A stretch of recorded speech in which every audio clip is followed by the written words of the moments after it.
This is the Final Word Daily, covering the England and New Zealand Test match from Lords. The first Test, day 4, after day 3 was washed out by rain. Geoff Lemon and Adam Collins with you, and Adam Collins is about to tell you what happened on day 4 in 30 seconds or less. I'll try. It was a very busy day. England lost a wicket first ball of it, Joe Root, when the score was on 1-1-1. That was courtesy of Kyle Jamieson. Then Tim Southee takes 3 wickets when the score's on 140, rips the middle order out entirely, but thankfully England had Rory Burns, who made his way to his third Test 100. Had support from Ollie Robinson. Likewise, James Anderson reduced the deficit to just 103, which wasn't actually a bad effort, but New Zealand are well in control. They're 62 for 2 at the close. Ollie Robinson taking both of those wickets, including the big one of Kane Williamson, but only one team can really win this game. New Zealand will need to do everything right tomorrow, though. How have I gone? That felt pretty good. I reckon it might have been a couple over, just by my 30-second spidey senses. But I think you were there and thereabouts. But we'll know when even the animation... even by my standards, I felt like I had to talk quite quickly to squeeze in so much. Because, I think the fact that third day was washed out, it meant that New Zealand realised they needed to really bowl England out inside the follow-on. And they didn't do it. England passed that, but for a period of time there, it looked like they might. I suppose the energy of the day, had it been day 3, it would have, I don't know, maybe not moseyed along, but they needed to put the foot down. And Southee, such an experienced campaigner, to think that if Trent Boult was available, it might have been Southee who missed out on this Test match, which seems absolutely wild given how well he's bowled over the last couple of years. But gets on that honours board at Lords for the second time. I really liked the contrast, the old and the new, I suppose, with New Zealand's bowling, where Kyle Jamieson, the hot new prospect, the one who's played half a dozen Test matches in New Zealand, but was venturing overseas for New Zealand for the first time. He's got Joe Root having to wait for 36 hours in between finishing his innings at the end of one day and picking it up on day 4, and then bang, first ball of the morning, Kyle Jamieson. It bowls, not an unplayable delivery, but a very good one with steepling bounce and a bit of seam.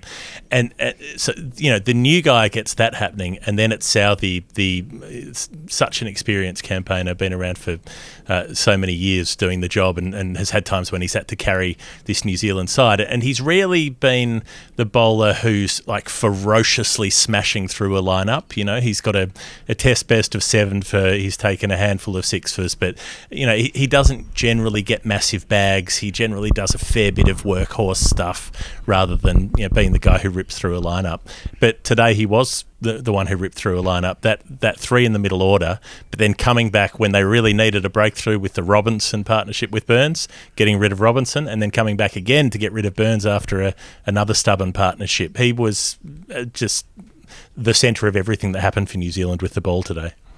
Yeah, it's like he's always been the sidekick, even though Boult and Southee are considered to be partners. And I suppose latterly, or in more recent times rather, Jamieson having started his Test career so well, and then Neil Wagner creates a lot of attention purely by virtue of the way that he goes about it, the Energizer Bunny. So, but Southee quietly ticking over, doing his thing. 3 wickets with the score on 140 in the space of a couple of overs. For a moment there, Geoff, I didn't think England were going to pass the follow-on marker.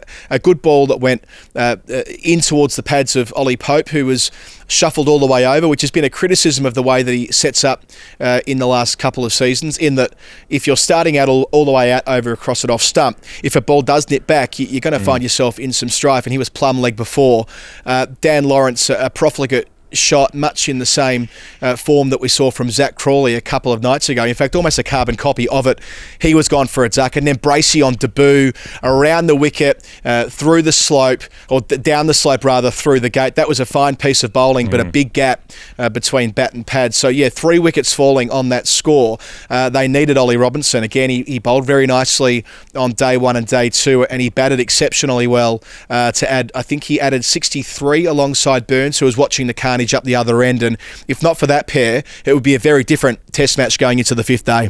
Absolutely. I felt for James Bracey on debut. He's watched Devon Conway rack up a double 100 first time of asking, and then has to walk back for naught after being clean bowled, really, the left-hander having that ball move in. It showed the versatility of Southee because he picked up the Lawrence wicket with the outswinger, was able to bring it into the right-handed Pope and then bring it in as well to the left-handed Bracey. So much variation and control over his variations, I guess. And then, as you said, the Robinson partnership was vital. It was building up while Southee was having a rest, and then he had to be brought back after that partnership had swelled and went the short ball to get rid of Ollie Robinson. So all of Southee's variations were there, able to use that bouncer to decent effect, and I suppose you wouldn't necessarily have expected a big number 11 partnership, but Jimmy Anderson, he's going to get his test average back above 10. It only went under 10 pretty recently, but he was not out today, 8 not out. But we've got to talk about Rory Burns because anyone who's watched the show for a while will know that I'm not necessarily a fan of the aesthetics of watching Rory Burns bat, but today was absolutely the best innings I've seen him play. He was bloody minded, he was determined. He wasn't shotless, though. He didn't just try to wait it out. He did choose judiciously when to play his bigger shots, but he was just so patient as well. And without him, they could have lost this Test match already. Oh, totally. He earned the chance to do that bow that he does whenever he makes a century for Surrey or England. And yeah, just one more point on Southee. I think watching a lot of cricket at Lords over the last handful of years, it's the bowlers that can take it the other way up the slope that are so dangerous, and that's what Southee was able to do.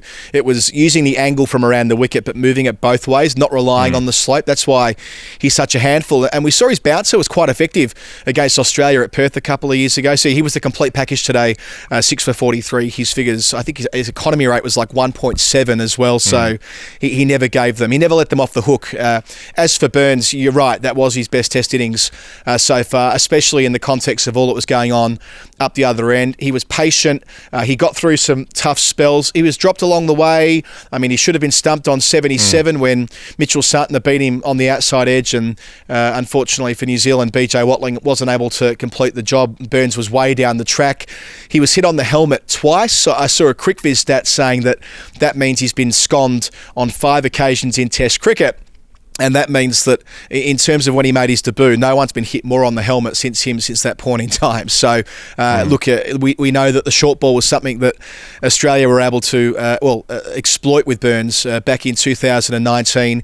He got through that interrogation from Wagner on the second evening, played the pull shot well when he was able to make contact today and wasn't daunted by it, I suppose, Geoff. He wasn't bounced out.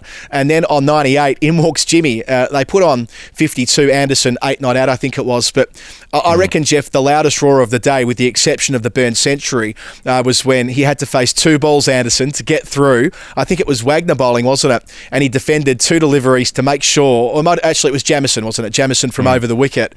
And somehow Anderson managed to get through it. The first one hit him on the thigh, the second one on the inside edge, but it was enough to get Burns back on strike and move to his 3rd Test ton.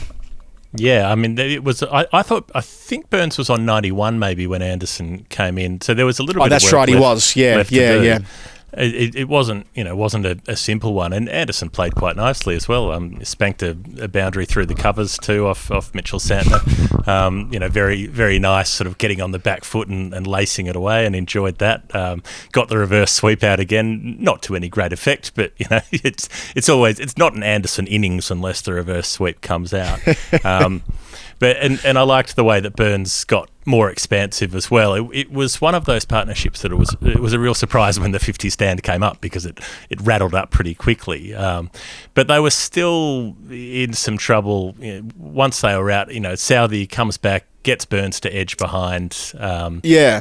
Just as Conway did in the first innings, having batted through and then being last out, and they're still 100 behind at that point, which means that.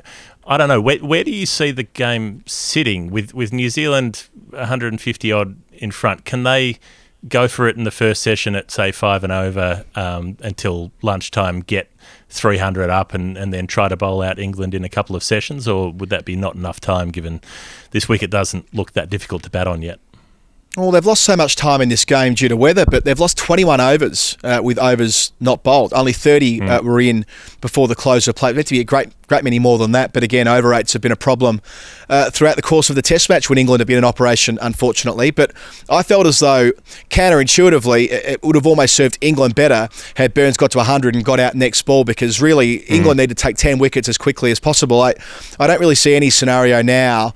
Look, they're 165 ahead New Zealand, but in order to get to a place of safety, they would probably need to bat for, half the day tomorrow before they would be willing to declare. And then they're only leaving themselves 50-odd overs to bowl England out a second time. Look, they can do it. Of course they can do it. We've seen it happen before, but the central case or balance of probabilities is that England don't have enough time to bowl out New Zealand in order to give themselves enough time to chase it down. And they did very nicely, Geoff, with the ball. I thought Anderson and Broad bowled outstandingly well in their 12-over union at the start of the innings. Neither of them took a wicket, but as soon as the change bowler came on, Ollie Robinson, he did. He went through Conway for 23, I think it was, after the double ton in the first innings, which was no mean feat given the sort of form and the way he must be seeing the ball at the moment. And Geoff, the way that he set up Kane Williamson again, he actually had him given out leg before the delivery before, but a little faint edge was detected on DRS. But then they used DRS wisely after blowing a couple earlier on, one via Broad and one via Anderson, I think it was. But in any case, they had the review. Root was wise to use it, and they see the back of Williamson for one. But, I mean, Robinson, 4 wickets in the first innings, 42 with the blade. He's taken 2 for 8 so far this evening, notwithstanding all the problems he has off the field, and that may well lead to him being left out for Edgbaston next week, and who knows what other disciplinary activity might take place, and we'll talk about that properly on the weekly show on Tuesday, I think. But he's certainly a player that's capable at this level, no question. Yeah, pretty likely to miss the next Test match from what we're hearing, which I suppose fits in with England's rotation policy, but yeah, given the fact that he has taken half a dozen wickets, they wouldn't necessarily want to be leaving him out at this stage. So I just wonder whether New Zealand could go harder tomorrow and, put on another 120 without needing to bat half the day, get Colin de Grandhomme in if they need to, go for it a bit and give themselves the opportunity to leave England something tempting enough that maybe they have a crack at it. So what do we reckon if we were to do the maths here? So they're 165 ahead, 98 overs at their disposal tomorrow. So it's a lot of overs, but let's be realistic. They're not going to get 98 in based on the over rates we've seen in this test. I mean, I suppose you've got to, it's actually 90 on the final day, isn't it? You can't make up overs on day 5, I don't think. But the point remains is that, we've had problems with that through the Test match. And nevertheless, if they got to 300 ahead in 30 overs tomorrow, it'd be they have to go to a really decent clip, but might that be enough, or would they be willing to leave England 302 sessions? I would. You'd like to think that would be enough, even 280 up, 280 or 300 up with 60 overs to go. You'd have to think that would be, that's not crazy sort of Brendan McCullum gambling. Kane Williamson's a bit more of a circumspect character, but you'd think that the New Zealand attitude would more likely to be to go for it. I hope that it is. Otherwise, we could be in for a relatively dull day 5.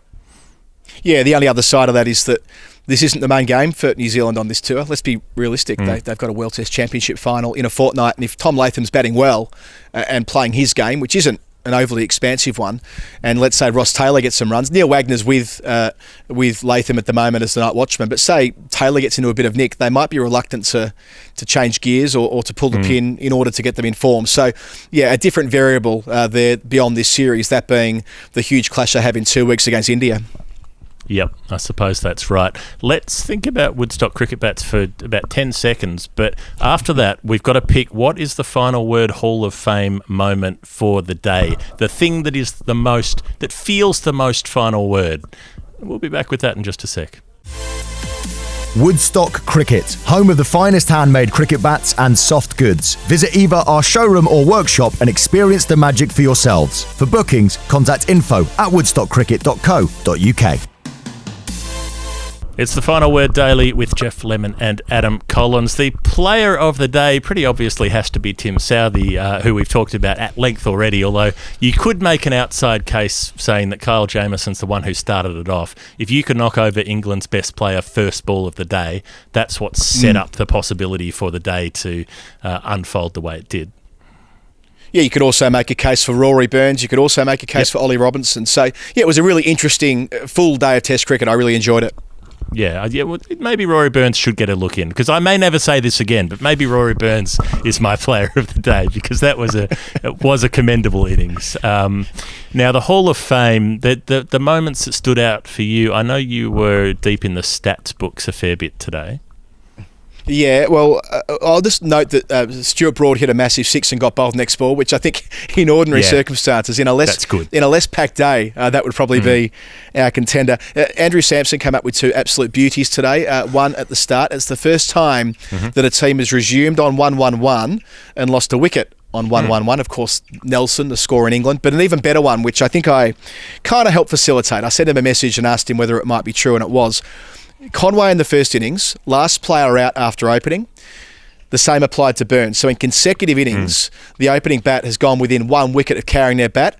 That's never happened to 2 batsmen in the same Test match ever. So the fact that it's never happened before, I think that for me goes into the Hall of Fame. As much as I wanted both men to achieve that feat, the fact that they didn't it almost is better, because it gives us a new thing as far as statistical columns are concerned.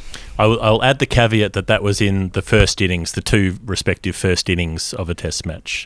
So it may have happened in a second and third or something like that. But when it was consecutive occasions, I should say. I asked him whether it was 2 innings on the trot in Test cricket, but still, it's good enough. It is. I would nominate the very unexpected point where, Rory Burns hitting a 6 was relatively unexpected, but Rory Burns playing the Ben Stokes sweep shot against pace was extremely unexpected. Just suddenly galloping across outside his off stump, sinking down on one knee, like he's replaying a bit from the 2019 World Cup final, and just launching. I can't remember who it was that he launched, actually. Who did he hit the 6 off?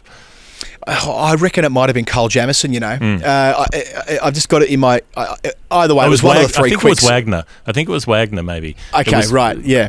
Yeah, but facing a very decently quick bowler and just deciding I'll just plonk that over deep square leg with the slog sweep. That was a beautiful moment. It was like it was Halloween. Rory Burns was dressed up as Ben Stokes. It was 2 left-handers, 2 very different left-handers. Something special.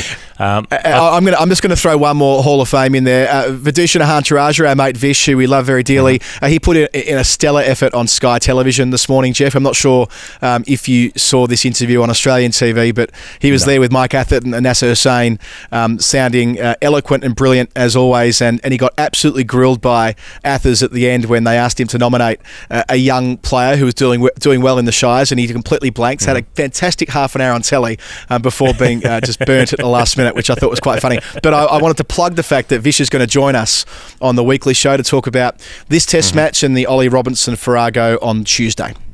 Okay. Excellent. Well, that will be in podcast feeds and in bits and pieces on this channel. Thanks to everyone who's watching the videos and signing up. The numbers keep going up. That's very nice. You can support the show on Patreon if you want to do that as well. And otherwise, we'll see you tomorrow for the final word on day 5.